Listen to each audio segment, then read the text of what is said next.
Right. Alex Chavez is the Nancy O'Neill Assistant Professor of Anthropology at the University of Notre Dame, where he's also a faculty fellow of the Institute for Latino Studies. Now, now, his roots run deep in Texas, the University of Texas at Austin, to be precise, where he received both undergraduate and graduate degrees. His PhD is in anthropology with a concentration in folklore and public culture.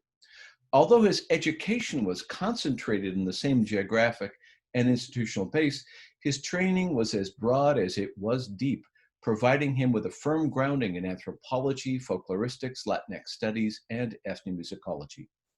His remarkable 2017 book is entitled Sounds of Crossing, Music, Migration, and the Oral Poetics of Huapango Arribeño. Published by Duke University Press, it won leading book prizes in ethnomusicology, Latin American studies, and anthropology. The journals in which he is published point to the recognition of his work by scholars in these different fields and the creativity and its robustness. They include Latino Studies, the Journal of Linguistic Anthropology, Southern Cultures, Latin American Music Review, CALFU, a Journal of Comparative and Relational Ethnic Studies, the Journal of American Folklore as a whole, as well as a whole bunch of edited volumes, in addition to essays in influential collections. But to stop here would narrow and conventionalize a wide-ranging set of talents. Dr. Chavez is a third-generation practitioner of Huapango Arribeño. He is also a multi-instrumentalist whose performance experience in an array of styles, ranging from American popular music as well as Mexican forms. He's recorded and toured with his own music projects, composed documentary scores, collaborated with acclaimed artists, and performed at prestigious festivals. He is also a music producer, including for Smithsonian Folkways recordings. In addition to having received many grants and awards, including for the National Sounds Foundation and the Ford Foundation, Dr. Chavez has received teaching awards. What a pleasure to be able to welcome you back to the Berkeley Graduate Folklore Program, the Department of Anthropology, today on the 25th of September, 2020. We thank you for your willingness to talk about your life and work with us today from your current location in the rich soundscape of Chicago, Illinois. Yeah, Welcome, definitely. Alex. Yeah. No, thank you, Charles, for the gracious invitation to come and speak with you and be in conversation with you for the kind of purposes of contributing to the much broader conversation that's in the seminar. And as always, for your continued mentorship and support as someone whose work I admire and that, like many others, aspire toward. And so it's always great to be able to chat with you. You always ask amazing questions. And thank you for teaching the book. It's still, for me, one of those things when my peers and my colleagues and people such as yourself that I look up to that are teaching the book and having really robust engagements with it, I think is the most rewarding thing about having done the work, to be able to continue talking about it with colleagues and scholars and students. So thank you for the invitation. Mil gracias. All right. Well, let me see if I can, get some of these questions going, and I hope that they, give you something to be able to reflect on. So first, bring us up to date. The work of Americo Paredes provides a central inspiration to our program. I collaborated with graduate students earlier this week in reflecting on With His Pistol in His Hand, a border ballad and its hero and other work. It is certainly heartening that calls for critical attention to how scholars often reproduce white supremacy and racism, not just reflecting, but often contributing to broader societal patterns of racialized violence, now that this is so prominent.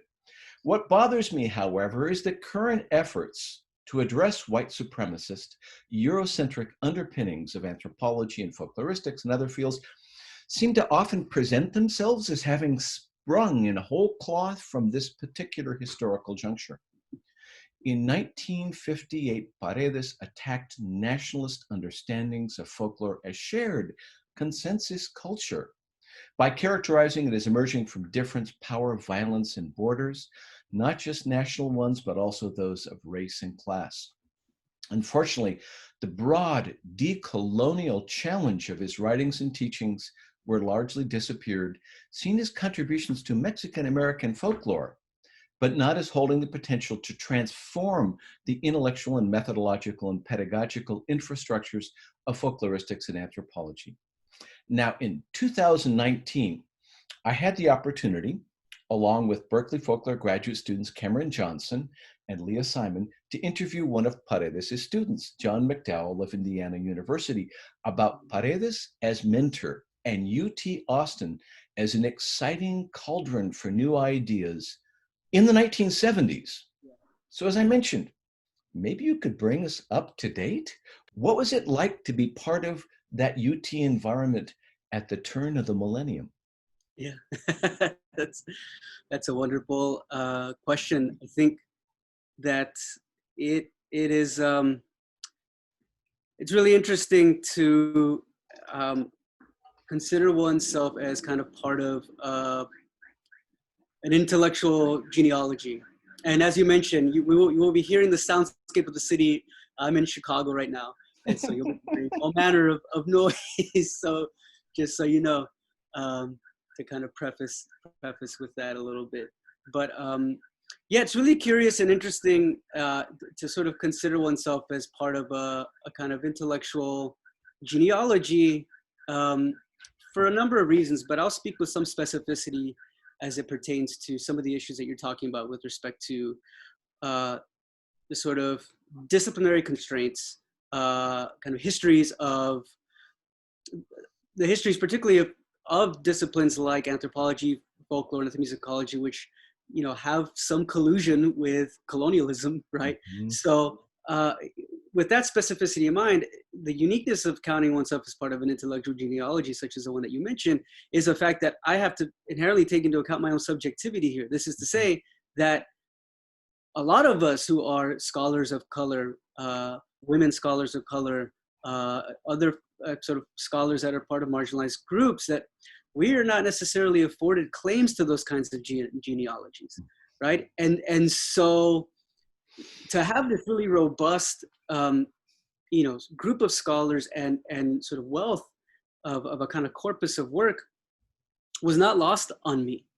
That here I was, being able to really understand and engage with the kinds of contributions that Americo Paredes had made. Prior to him, someone like Jovita Gonzalez. After him, Jose Limon, Olga Nájar Ramirez, Manuel Peña, Richard Flores, and so on and so forth, right? Just to name a few of scholars from that sort of previous generations, or a couple of generations after Americo Paredes, like John McDowell as well. And so what was really unique about that situation, and maybe in some ways following up perhaps on what I imagine John might have mentioned, is that, being part of that rich intellectual genealogy at the University of Texas at Austin is, again, for me, unique because it accounts for my subjectivity of the fact that, well, I have a kind of claim to this that is unique, but then also that the sort of legacy itself is incredibly interesting. This is to say that there is this wonderful cross-pollinated approach here to examining, looking at, tracing cultural forms. This is to say that at UT Austin, there was the kind of robust anthropological, folkloristic, ethnomusicological, borderlands perspectives that came together to produce a lot of wonderful work around, in particular, cultural forms, but more specifically, expressive culture. And by virtue of that, within the context of my own work, in that book, in Sounds of Crossing, yeah, there is a linguistic anthropological analysis. There is an analysis of borders. There's an analysis of sort of ethnography as a particular mode of, of scholarly inquiry, all those things. And one, because they grew out of the project, but more so because they were, very much part of the fabric of what training at UT Austin was. That particularly if you did work around expressive culture, that those are the kinds of, disciplinary foci that were sort of baked into how, your kind of intellectual formation. And I I tell people this all the time, and I love this question that, you know, because oftentimes the question is framed around like, oh, well, you look at language and you look at poetics and you look at borders and these sorts of things. Like, how did you decide to do that? And in some ways, I'm like, I didn't really have a choice. You know, that was just how it happened, right? Because that was the training and that was what I was sort of pushed and challenged to do.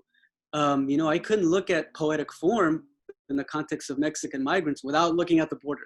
And I couldn't look at the border without understanding performance and the kind of embodied intersubjective dimensions of performance in relation to these broader questions around race and legality and all the rest of it. And so, yeah, all of that came together, and that in some ways for me was I'll sort of conclude with this, that, you know, doing in the 21st century the kind of work around those issues coming out of that sort of historical kind of legacy of that work, very much pioneered by Américo Paredes in the 21st century, was in some ways, particularly dealing with this subject of Mexican migrants and migration, was looking at all those issues around borders, around race, and the kind of decolonial perspective. But in the 21st century, in some ways, the distinctiveness was, at least for me, let's say vis-a-vis Paredes, you know, for Paredes, the border in some ways is a historical figure, right? Because he's talking about Gregorio Cortés, etc., right? Let's take that as an example, right? And the kind of border conflict in early 20th century, right? When he's writing, that's not the context, at least in terms of outright violence and the border as a theater of war.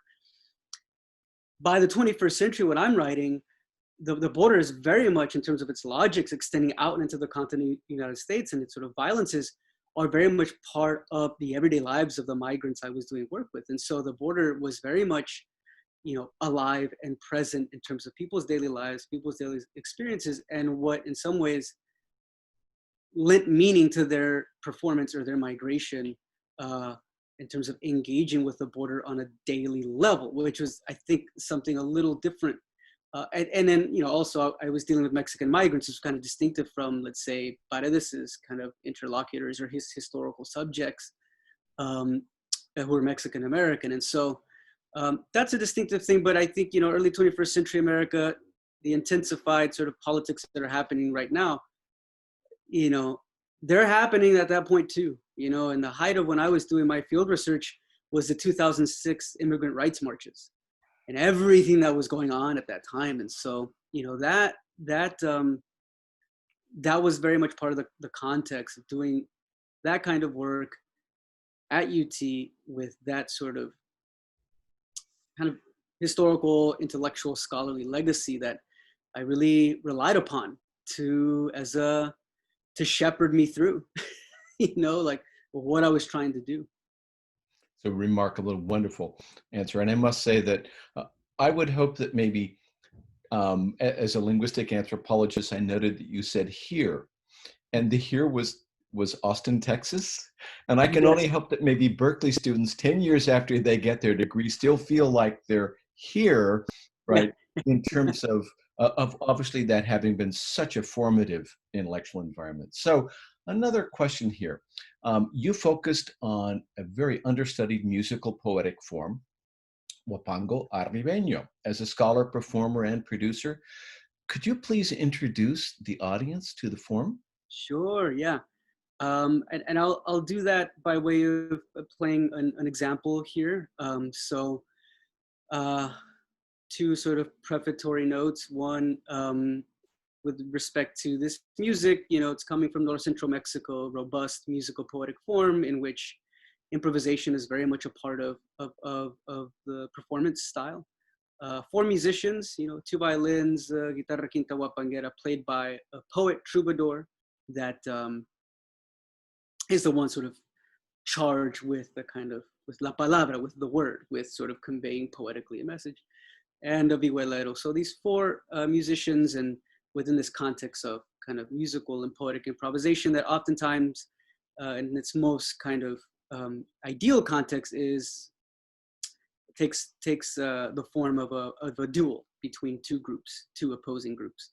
And so I'm going to play video that actually grows out of the project that you mentioned, the Smithsonian project. So I produced a record for Smithsonian Folkways. It came out a year prior, if I recall correctly, to the book, and it's called Serrano de Corazón, Highlander at Heart. And it featured Guillermo Velázquez y los Leones de la Sierra de Jichú, which is a group, a practitioner group that I did a lot of field work with, and he and those musicians really populate the pages of the book. So it's really interesting to read about him in the book and then sort of hear his music in that Folkways record and to see this video. One unique thing about this group as well, they have a very long history, but they also incorporate sort of adjacent members who are very much sort of a critical part of the group. And you'll see in this context, his son, Vincent, who is a bailador, a dancer, and you'll see him do zapateado, the pattern footwork, and his partner, Chave Flores, who also sings and does poetry within the context of the group. So this video was shot, portions of it it's all in Mexico, but portions in the state of Querétaro, portions in the state of Guanajuato, and it's gonna flip back and forth between scenes of the recording studio where we were making this album and scenes of the group playing actually at a big fiesta, a big family fiesta. So you'll see these two scenes kind of go back and forth, and maybe I can tell you a story about it when we're kind of done watching it. So let's see, I'll try to share here now. Can you see that? Yep, okay. So let's do this. You might, okay, great. Yeah, so here we go.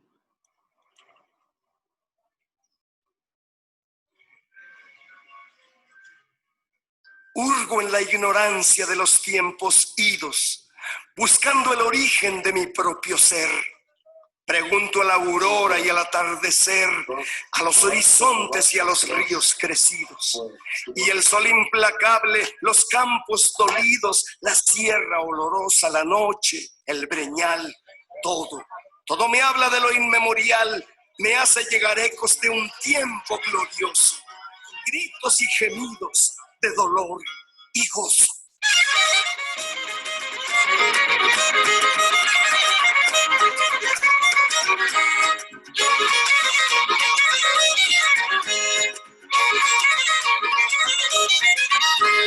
El nombre de Dios bendigo y el de mi tierra natal. A su amistad doy abrigo y sin rodeos y tal cual. Les doy mi mano de amigo y mi saludo cordial. Sé de adorar lunas llenas y de rezar Padres Nuestros. Sé cómo enfrentar las penas y me resisto a cabestros, porque hasta corre en mis venas la sangre de mis ancestros. Soy pulpa de tamarindo y huizache como ven, cierto si siempre estás lindo y no se me ves tan bien. Somos del México lindo, pero espinudo también. Aún late en mí el pulso del indio serrano, indómito, recio, valiente, admirable, que no humilló el cuello al yugo execrable de los españoles ni a ningún tirano. Cabalga mi sangre, corazón en mano. ¿Quién podrá opacarme mi gloria ancestral, mis fiestas, mis dioses, mi ciencia fontal, mi temperamento de león de Huasteca? Ni el tiempo ha borrado la gran chichimeca.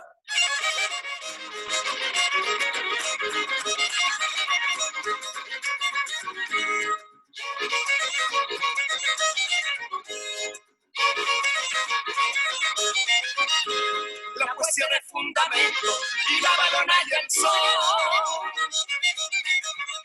Siempre ha sido mi alimento y yo soy en mi región chichimense 100%, serrano del corazón. Aprecio más que el dinero, cosas que no pude heredar. Caballo milpa potrero, wingaro para desmontar, con el ex de buen sombrero, mi niña para el azar. Soy pulpa de tamarindo y huizache como ven. Surcos y sembraste es lindo y no se me están bien. Somos del México lindo, pero espinudo también. Siglos han pasado, siglos de opresión, pero alma de mi alma resurges, te afianzas en bailes y fiestas, penachos y danzas, en las entretelas de la devoción, en un triste canto y un alegre son, en un jarabito y un dolor mortal, se palpa y se siente lo que no es verbal, lo que solo el alma puede comprender, lo vivo y lo eterno, lo que es nuestro ser.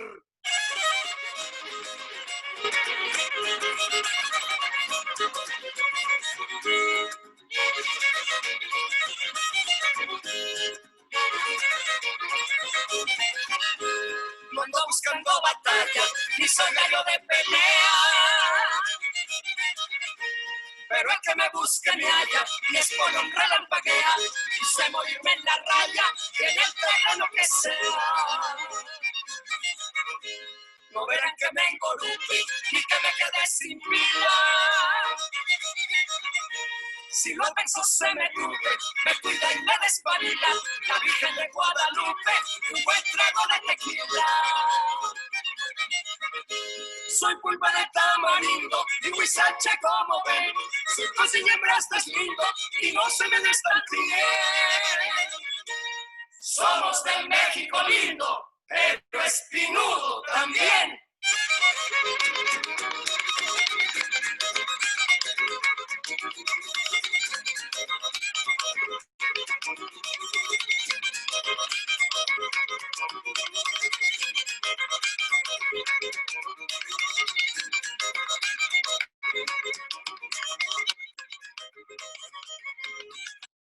So I'll go and stop it there because the rest of it is they play what's called a son, and so, but I just wanted to get to the point where you saw the patterned footwork there by Vincent. But that gives you a good sense of that musical form. The kind of, you can definitely get a sense of the kind of robust poetic aspect of it, and it comes from this. I don't know if you can see this. This is the in CD form, but you can find it online. And so what was really cool about this project, apart from making the record, was I got to write the liner notes. That's one of the best things about these Folkways records. You get the thing and then you have these liner notes and so I got to write these, produce the record and write these, which is amazing. And working with Dan Sheehy, who was then the head of Smithsonian Folkways. And very quick story as you kind of watch that video. You know, the Smithsonian, if you're lucky enough to kind of do a project with them, they document everything, you know, take pictures and film, and as you can see.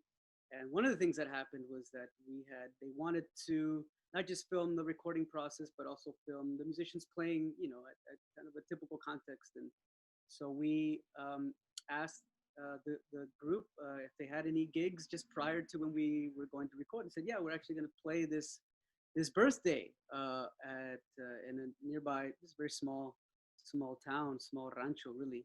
And so we said, well, could you ask them if it'd be okay for us to film the gathering? And they asked, and the patrons of the fiesta were fine with it. And so that's what we did.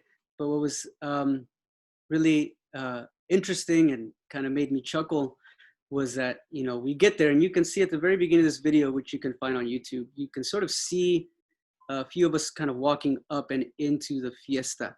And as we're doing that, we're greeted by the host. And the first thing he says to us is, howdy y'all, how y'all doing, right? And, you know, and you know, my compatriots were very like, what? It didn't compute. For me, it just took me a second. I was like, yeah, of course, you know. And yeah, it turns out most of the people there don't live there. They actually live in Houston, Texas. But they come back every year to celebrate their grandfather's birthday, at which they have invited for the last several years Guillermo Velázquez to come and play. And yeah, you could hear English being spoken as much as Spanish, and this sort of binational, bicultural, transnational gathering there, which, it took a while for, again, my compatriots to sort of like, for it to compute, like, wow, this is, and I'm like, yeah, no, of course, I've been doing this research for years. This is typical, right? And it just, yeah, so that was a really wonderful, beautiful gathering, and we're lucky enough to have been there to film it, and it was this kind of, embodiment of everything that's in the book, in a sense. Yeah. Great introduction to the genre and a wonderful story. All right, so maybe you could tell us what are the roots of your own connection to Huapango Arribeño, and I'm thinking also particularly of graduate students who are now making difficult decisions about what they might do in terms of their research. Could you describe for us the moment when you decided that Huapango Arribeño had to be the focus of so much of your scholarship? Wow, the origin story. I think there are kind of bits and pieces that kind of make up the broader, I guess, picture here, that I guess we can kind of interpret as a kind of story of how I come to this, how I came to it, really. One, I have a familial connection to this music. So my my grandfather, and actually great grandfather, played this kind of music in Querétaro, the Huapango Arribeño. So as a kid, it was very much part of my kind of assumed or taken for granted kind of musical heritage, right?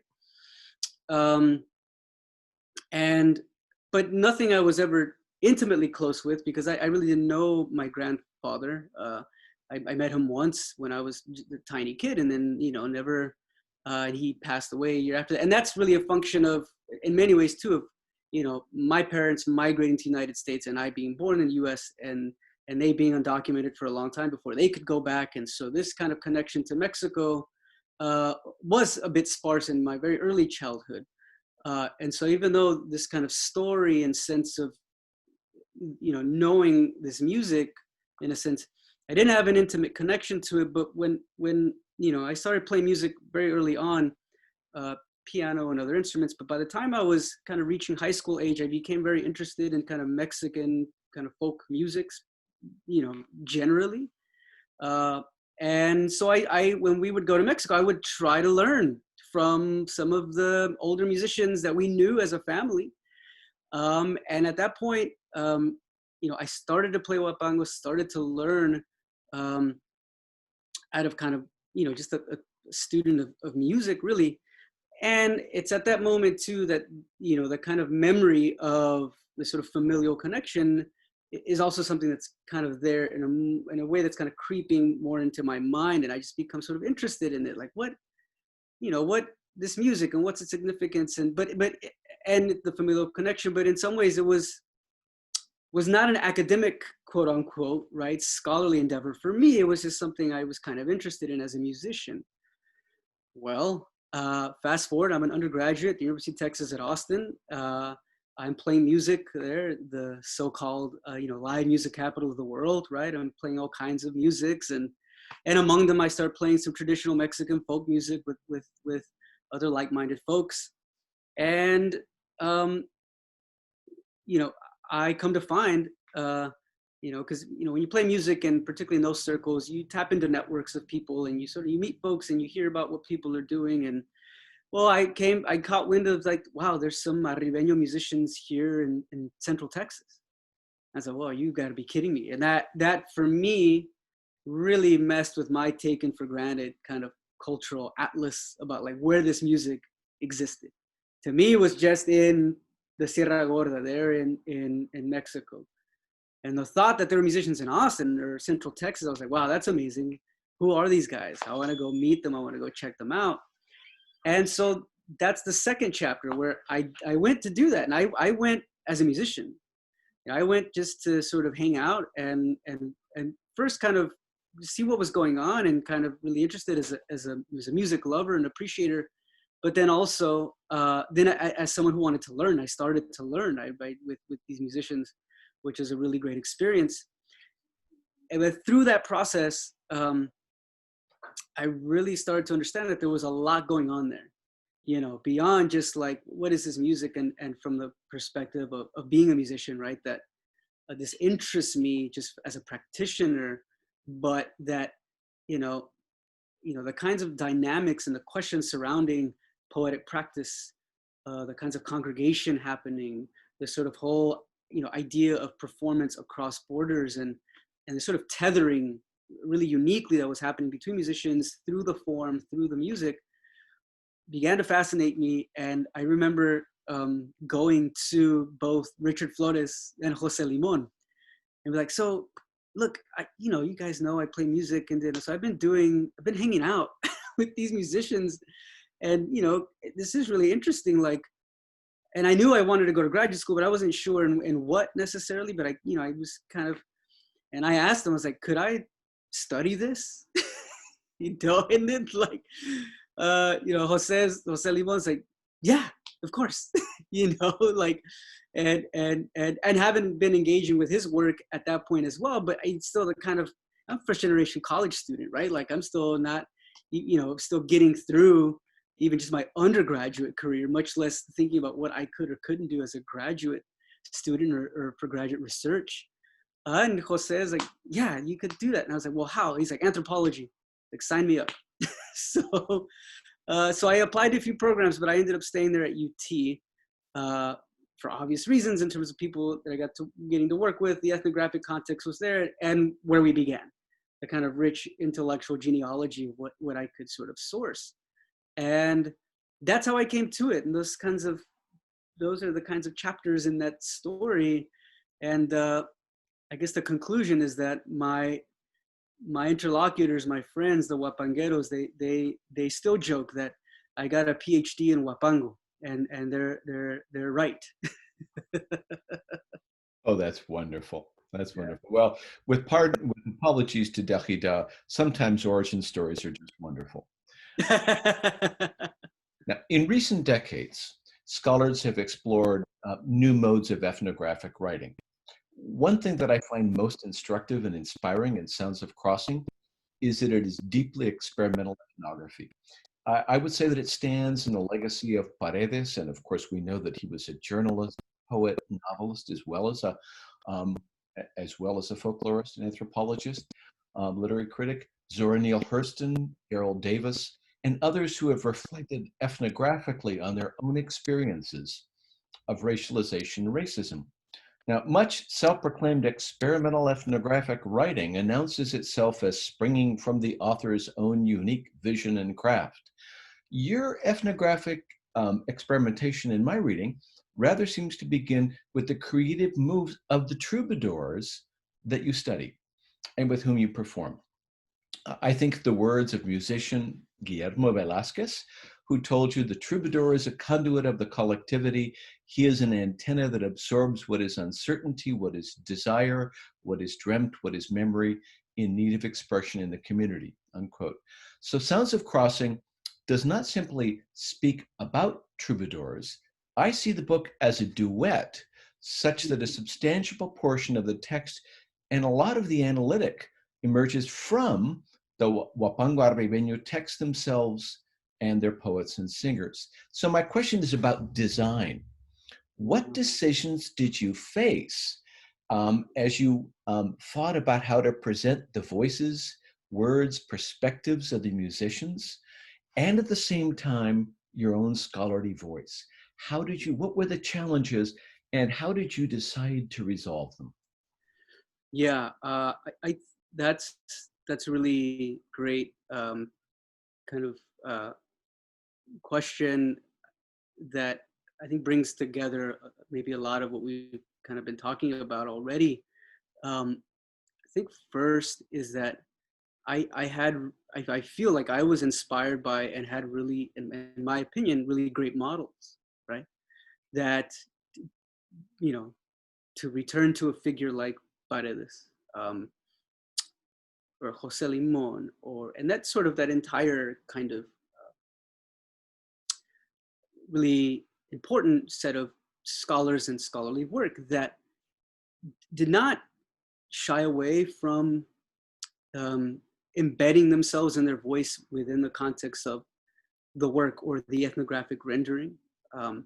And so that was inspiring for me, that, I could, not just as a prefatory note, right, which to your point, when we talk about reflexivity, sometimes it's just like this prefatory note, right, of like, I mark off X boxes and I'm going to mention that and then kind of move on, as opposed to trying to build analysis that interrogates those very categories and kind of where you move with them through the work. And I feel there were examples of that. And so through the work that I just mentioned. And so there was that, I think, that I had to draw inspiration from. I think also, I had to start really, sort of, one, the analytics, I'll explain that, and then two, maybe the kind of course that the sort of book or the story that's there, kind of the course that it took.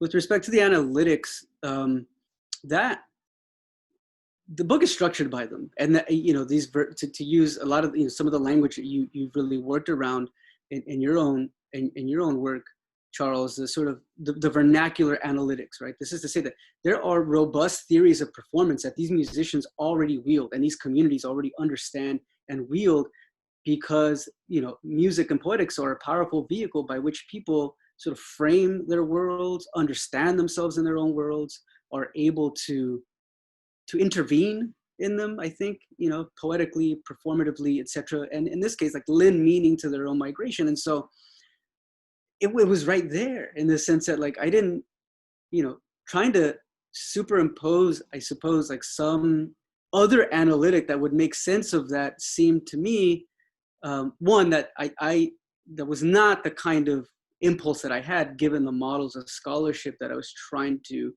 really think with and kind of follow in the wake of. But then here I had, a world of performance that, again, already had these sort of theories baked into it, that if anything, the challenge is trying to really get a sense of what does fundamento mean? What does el destino mean? What is reglamento? What is, or compañero del destino? All these analytics that are there, that I felt those are the keys, right? Those are the analytics. Those are the mode of presentation that in some ways shapes performance. Well, in some ways, like that's how, if anybody's trying to understand this, like that, those are the keys, right? And so that's, to me, was trying to follow, those really robust vernacular analytics and make sense of them for the reader, really.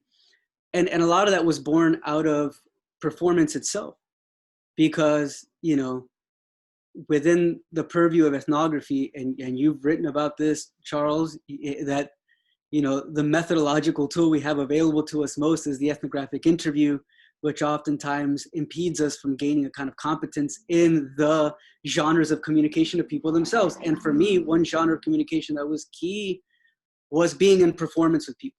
This is to say that I could ask a practitioner, hey, can you explain fundamento to me, right? And yeah, they could, but it's another thing when you're in the heat of performance and next to somebody in that moment where you're learning what that is by virtue of this sort of embodied engagement that's kind of through the act of performance. And that to me was then therefore revealed to me, this is these are key analytics by which the story, should be told and organized in the context of the writing. And then, how then the writing itself was, how it flowed, or how the story flows. I was also at a kind of another level, was trying to really trace how were practitioners and their kind of connectivities existing in and between Mexico and the United States, right?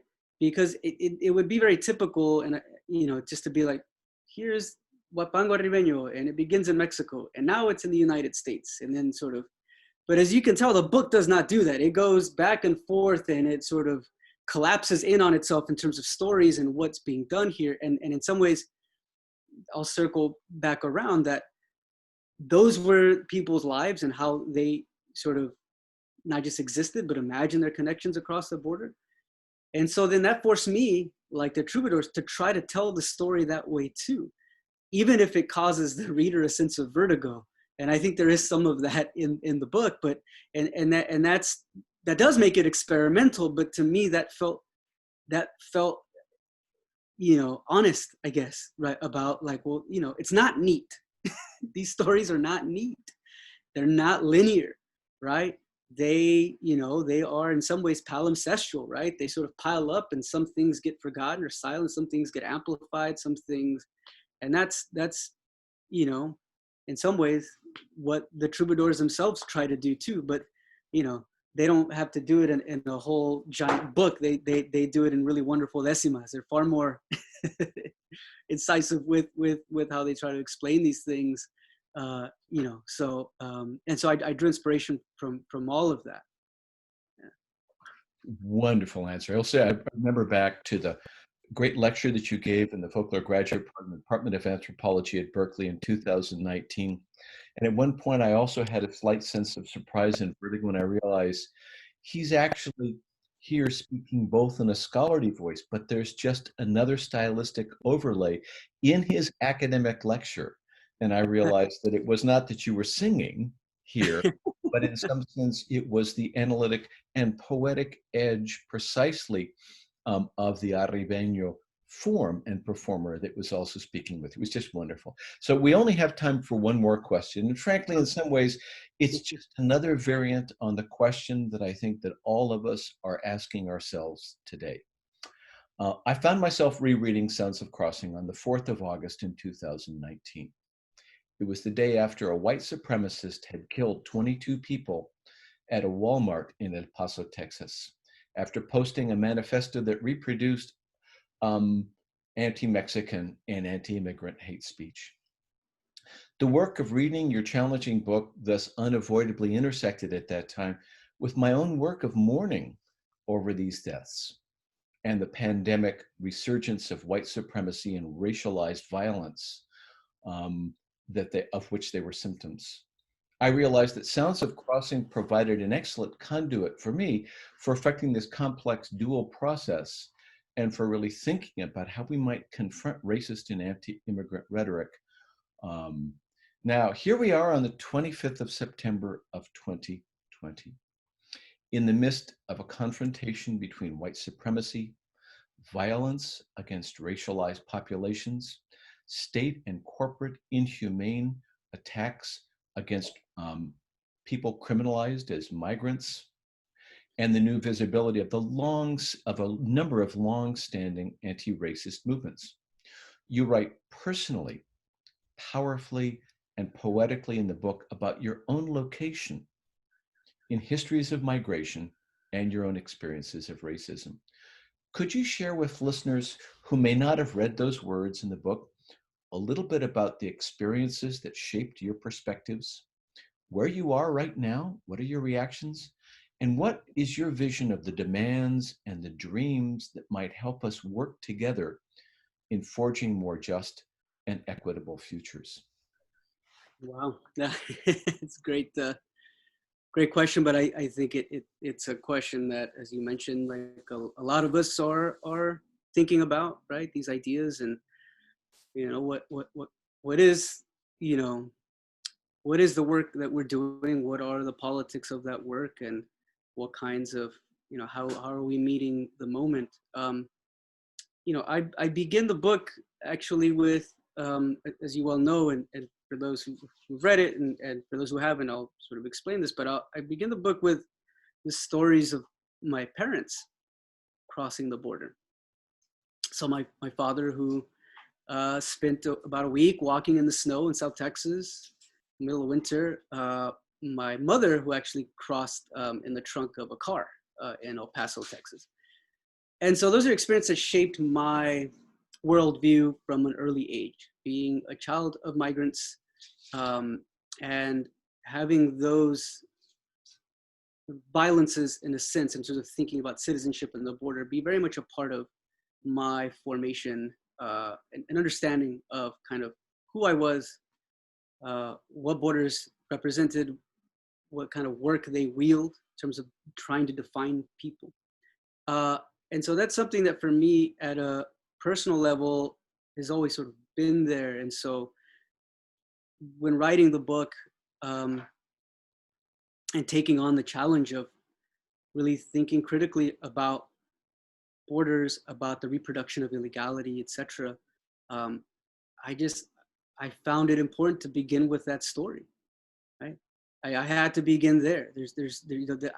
Why? Because to your point about like, how does our work meet the moment? For me, like that's what's at stake, right? So I had to sort of put it out there right from the beginning, and so that the book begins that way, begins with that story and those sort of personal aspects of what my connectivity to, sure, this music or this tradition, but I think at a much broader level, the kind of work, the connection to an investment and just doing the work. And here, doing the work of ethnography or ethnographic engagement, or engaging with the kinds of disciplines of anthropology, ethnomusicology, folkloristics, etc.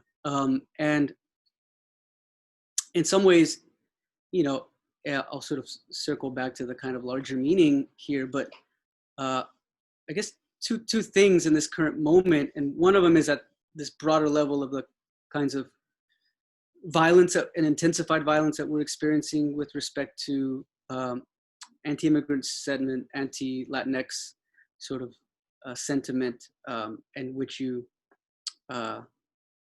reference in that the El Paso massacre, right? So on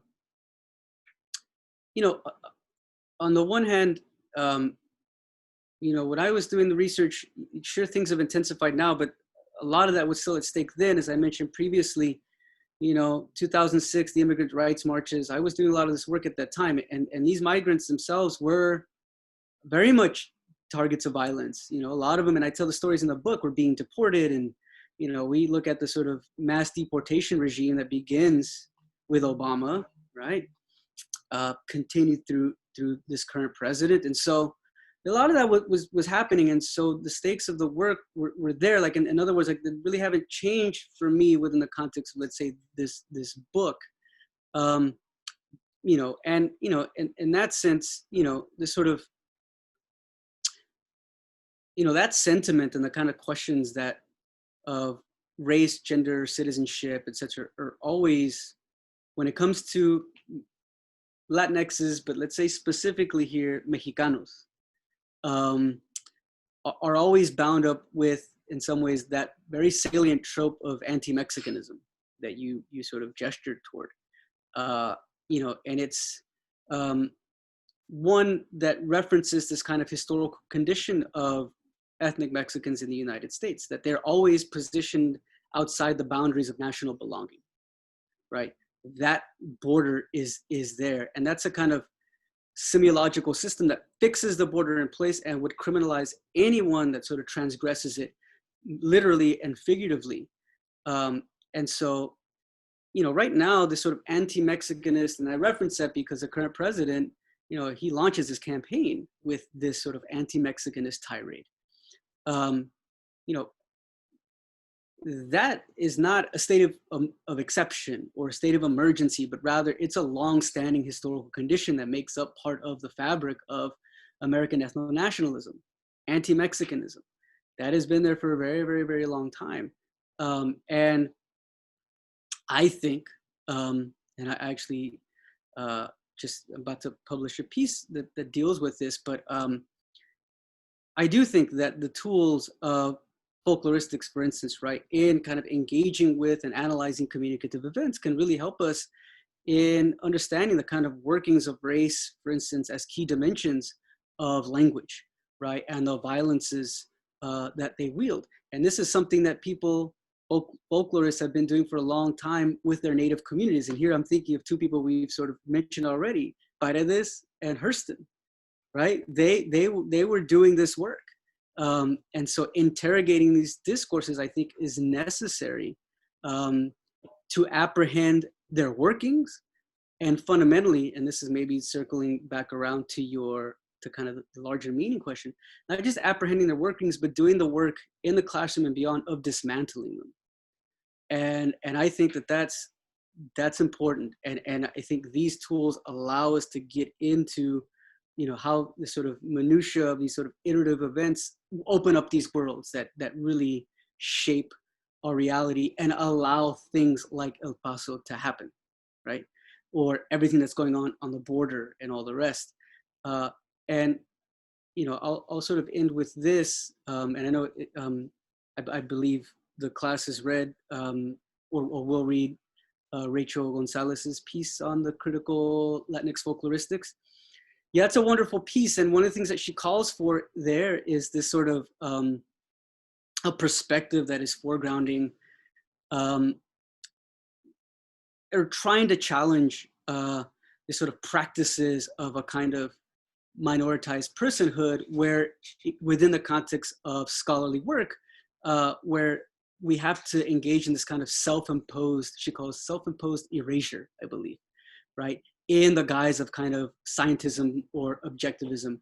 I think right now, all these questions around how it is that certain disciplines and their legacies are, and have been reproducing white supremacy, are dancing around that very question, right? What Rachel Gonzalez mentions, right? This is to say that, for someone like me and my subjectivity, talking about these things and foregrounding in my work, much as, someone like Paredes or Hurston and a whole other sort of a legacy of scholars that have sort of really centered their subjectivity in the work, has been to try and push always against that sort of self-imposed erasure in the guise of a kind of objectivism, right? Because we know that sort of, masquerading as scientism, what it is in some ways the mechanism by which, white supremacy gets reproduced within the context of scholarly inquiry, right? This is to say, right, oh, only certain scholars can study certain things, or those who choose to do certain kinds of work, well, it's not as valid, or it's not as rigorous. We hear those words all of the time. And pushing against that sort of, I think, is what's at stake. And I think right now is what a lot of people are coming to recognize, right? That, oh, yeah, right, like there are a lot of disciplines that have been reproducing these power dynamics. And yet we circle right back to the beginning of where we started, where Paredes was fighting this battle back in the 1950s and 60s, where he was calling out the discipline and he remained marginalized for it, and he was not recognized for it. But we know what he was doing. And I think we definitely take inspiration from it, and we continue that battle that I think now, in the wake of everything that's happening right now, whether the pandemic, whether the sort of movement for Black Lives, where this sort of radical kind of political moment is, in disciplines, people are, in some ways coming to terms with the kinds of questions and the kinds of inquiry that, say, someone like Paredes was, holding up to them, 60, 70 years ago, right? And here we are.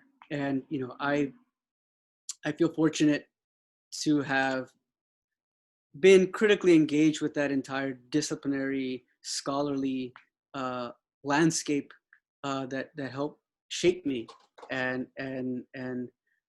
really had played a significant role in the work that I continue to do. That's amazing. Well, we're going to have to work very hard to make sure this conversation, your words, I hope they reach high school students who are making decisions about potentially going to college, right? Hopefully that you in some sense might help become one of their mentors who, just like Jose said to you, you can do it. Yes, I hope that they find that as well. To graduate students thinking about finding a project that is both as academically significant as was yours, but also meaningful in the world. People writing a dissertation and figuring out how to do something where you don't eat up and consume other people's voices, but enrich your own in some kind of dialogue. I used to think of mentors as pushing us, helping us, increase our learning curve. Frankly, I don't have a learning curve at this point. I have an unlearning curve. Every day, my unlearning curve gets steeper and steeper. The amount of things that I have to unlearn, right, to be able to somehow engage the world more effectively. And frankly, that's a lot of fun.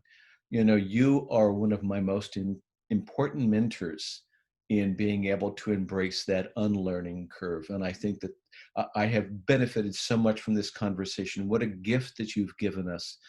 Thank you so much, Alex Chavez.